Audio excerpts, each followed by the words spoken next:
Shalom dan puji Tuhan saudara atas kebaikan Tuhan pada setiap kita, sehingga pagi ini dengan izin Tuhan kita boleh bangun dengan tubuh dan sehat, pikiran cergas dan semangat yang berkobar-kobar untuk melayani Tuhan. Untuk memulai renungan kita, mari kita berdoa. Bapa Syurgawi, terima kasih atas kebaikan-Mu karena bersama dengan kami pagi ini sementara kami mendengar dan mempelajari firman Tuhan. Dalam nama Yesus kami berdoa. Amin. Saudara dan saudari yang dikasihi dalam Kristus, tajuk renungan kita pagi ini ialah selidiki firman Tuhan. Mengapa dan bagaimana? Firman Tuhan dalam Kisah Para Rasul 17 ayat 11 mengatakan, orang-orang Yahudi di kota itu lebih baik hatinya daripada orang-orang Yahudi di Tesalonika, karena mereka menerima firman itu dengan segala kerelaan hati, dan setiap hari mereka menyelidiki kitab suci untuk mengetahui apakah semuanya itu benar demikian. Bacaan kita hari ini kita boleh baca di dalam Kisah Para Rasul 17 ayat 10 hingga 12. Ini merupakan kisah Paulus dan Silas di Berea. Apa yang berlaku di sana? Sebuah ilustrasi. Cara pembelajaran secara kritis atau secara kritikal boleh mendorong manusia untuk belajar secara lebih baik. Contohnya, pada saat seseorang itu diberitahu bahwa dia menghidap penyakit kanker, tiba-tiba orang itu akan jadi rajin membaca kolom atau bahagian kesehatan di internet atau sebagainya. Inilah artinya pemikiran atau cara pembelajaran kritis. Dia semakin teliti dan cermat bagai detektif karena ingin mengetahui lebih mendalam tentang persoalan atau tentang sakit yang dihadapi itu dan bagaimana mengatasinya. Kembali kepada bacaan kita. Demikian juga yang terjadi di jemaat Berea. Rupanya mereka menganggap pesanan Paulus perlu diteliti dengan saksama atau lebih jauh. Mereka menerima firman yang diberitakan Paulus dengan segala kerelaan hati. Ayat 11.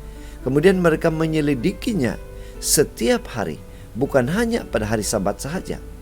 Bukannya percaya begitu saja. Mereka perlu menyelidiki terlebih dahulu kebenaran perkataan Paulus ini. Kata yang digunakan menyelidiki ini menggambarkan keadaan orang yang sedang memeriksa dokumen-dokumen sah yang penting. Mereka memeriksanya dengan saksama.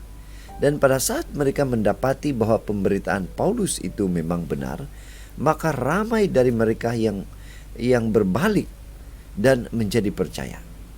Injil yang dimengerti dengan benar sesuai dengan kitab suci boleh membawa seseorang itu menjadi percaya kepada Tuhan. Saudara, apakah kita mendengar firman Tuhan dengan kerelaan hati atau dengan kesombongan hati? Kita semestinya jangan memandang remeh ajaran Tuhan. Namun juga tidak sembarangan menelan begitu saja ajaran para pengkhotbah, para penghabar Injil. Kita diajak menjadi seperti seorang detektif rohani, menyelidiki kitab suci. Apakah semuanya itu benar menurut firman Tuhan? Dan apabila memang terbukti benar, marilah kita percaya dan berbalik kepada Tuhan. Itu sebabnya pada pagi ini mari kita ingatkan diri kita bahwa untuk mengenal kebenaran secara tepat kita perlu menyelidikinya secara saksama, dan biarlah hati kita rela menerima perkabaran Tuhan ini. Inilah doa dan harapan kita. Mari kita bersyukur, mari kita berterima kasih kepada Tuhan karena Dia memberikan kita kemampuan, kekuatan untuk menyelidiki firman Tuhan, dan kita rela menerima kebenaran yang benar itu. Mari saudara, kita tetap setia, tetap semangat, tetap positif, tetap sehat bersama dengan Tuhan sampai Maranatha. Tuhan memberkati kita. Kita berdoa. Bapa Syurgawi, terima kasih karena sekali lagi kami diingatkan untuk rela dan terus menyelidiki firman Tuhan. Dalam nama Yesus kami berdoa. Amin.